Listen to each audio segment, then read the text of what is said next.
Rowena, walang forever. Sara Pagkaliwagan, walang forever. Sue Ramirez, just the way you are. And Janela Salvador, Haunted Mansion.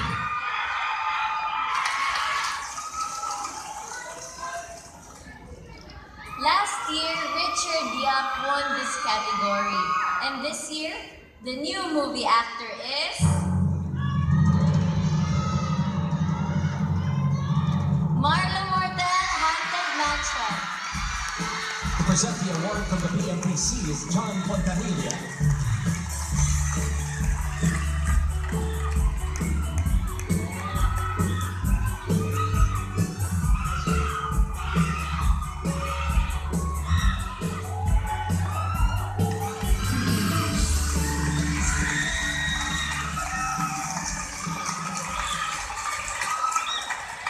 Yes, good evening po.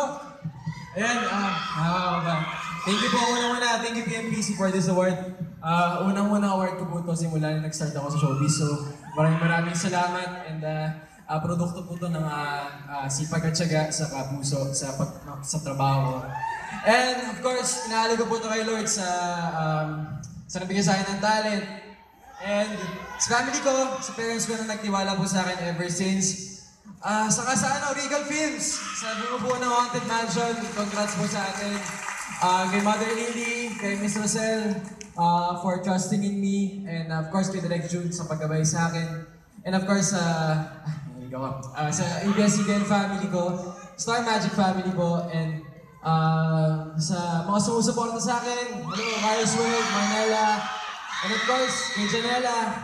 Ayan, siyempre, isa ka sa mga taong kasama ko sa journey ko sa career ko na to. So, maraming salamat. And,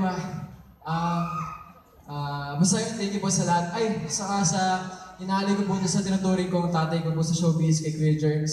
Sa mga hindi po nakakaalam, sa kanya po ako nagsimula. And bago po siya pumanaw, tumawag po siya sa akin mga few days before. And congratulate niya ako sa mga na-achieve ko. And sinasabi niya na proud siya sa akin. So, Kuya Germs, I love you para sa ito. And ayun na po, maraming salamat po sa lahat. Thank you very much.